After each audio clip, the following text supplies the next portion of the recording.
안녕하세요. 오늘 여러분과 살펴볼 자료는 KBS 뉴스 보도인데요. 네, 홈플러스가 지금 기업 회생 절차 중이라고 하죠. 그러니까 법원 관리하에 재정적 어려움을 좀 극복하려는 과정인데 네, 맞습니다. 이 과정에서 전국 여러 매장이 문을 닫을 수도 있다. 이런 소식입니다.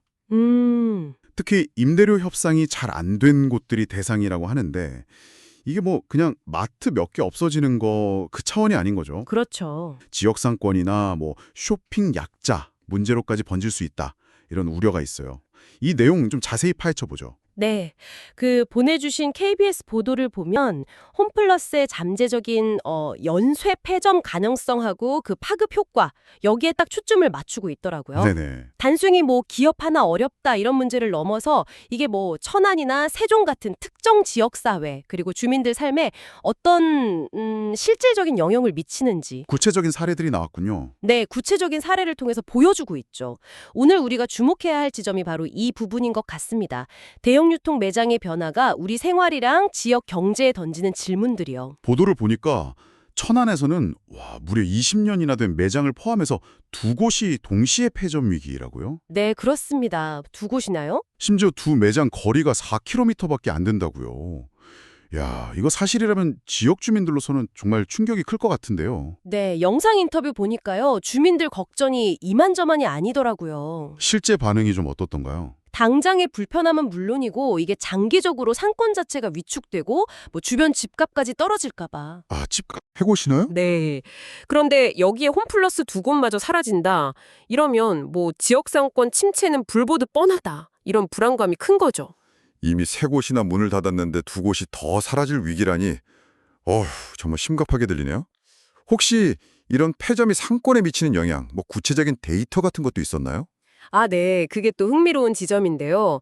자료에서 인용한 조사를 보면 대형마트가 문을 닫았을 때 그 반경 2km 안 상권의 월 평균 매출액이 약 5% 정도 감소했대요. 5%요? 아, 네, 5%면 결코 적은 수치가 아니죠. 그렇죠. 특히 이제 마트에 의존하던 주변 작은 가게들 있잖아요. 이런 곳에는 타격이 더 클 수 있습니다. 그렇겠네요. 세종시 조치원읍 상황도 뭐 크게 다르지 않더라고요. 마트 있을 때는 주차장이 늘 붐볐는데 만약 폐점하면 지역 활력 자체가 크게 떨어질 거다. 이런 우려의 목소리가 높았습니다. 5% 감소라 그 파장이 진짜 주변 소상공인들한테는 훨씬 크게 느껴질 수 있겠군요. 특히 자가용 이용이 좀 어렵거나 거동 불편하신 분들, 아니면 또 외곽이나 면단위 지역에 사시는 분들은 더 막막하시겠어요? 바로 그 지점입니다. 이게 중요해요. 이른바 쇼핑 약자 문제인데요. 아, 쇼핑 약자. 네, 면 단위 지역 주민들한테 대형마트는 그냥 물건만 사는 곳이 아니었거든요. 그렇죠. 다른 기능도 하죠. 네, 장보기도 하고 뭐 은행 업무 볼 수도 있고 간단히 식사도 하고 한 곳에서 이걸 다 해결하는 일종의 생활 거점 역할을 해왔던 거죠. 생활 거점. 네. 근데 이런 마트가 폐점하면 이분들 불편 가중시키는 걸 넘어서서 생활의 질 자체가 떨어지고 어쩌면 고립감 같은 것도 심화시킬 수 있다. 이런 지적이 나오는 겁니다. 온라인 쇼핑이 대안이 되긴 어렵나요? 물론 대안이 될 수 있지만 뭐 디지털 기기 사용이 좀 어렵거나 배송 인프라 자체가 부족한 지역에서는 한계가 분명히 있죠. 그렇군요. 생활 거점에 부재 문제가 생기는 거네요, 정말. 그럼 지금 홈플러스하고 건물주 간의 협상은 어떻게 되고 있나요? 계속 진행은 되는 건가요? 홈플러스 쪽에서는 뭐 여전히 해당 매장 건물주들이랑 임대료 협상을 진행 중이다 이렇게 밝히고는 있습니다. 아직 진행 중이군요. 네. 하지만 오는 7월까지 법원에 회생 계획안을 내야 하거든요. 근데 이때까지 합의점을 못 찾으면 실제 폐점 수순을 밟을 가능성도 배제할 수는 없는 거죠. 아, 7월이 기한이군요. 네. 최근 몇 년간 보면 온라인 쇼핑이 엄청 커졌잖아요. 맞아요. 그리고 소비 트렌드도 많이 변했고, 그래서 대형 오프라인 마트들이 전반적으로 좀 어려움을 겪고 있는 상황에서 고정 비용인 임대료 부담이 더 크게 작용하는 면도 있고요. 아무래도 그렇겠죠. 그래서 협상 결과가 더 주목되는 상황입니다. 결국 이거 대형마트 하나 문 닫는 결정이 단순히 그냥 한 기업의 경영 상태를 넘어서는 거네요.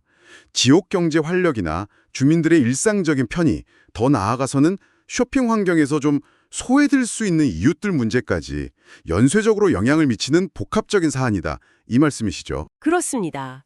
이 자료가 우리에게 던지는 질문이 바로 그거죠. 네.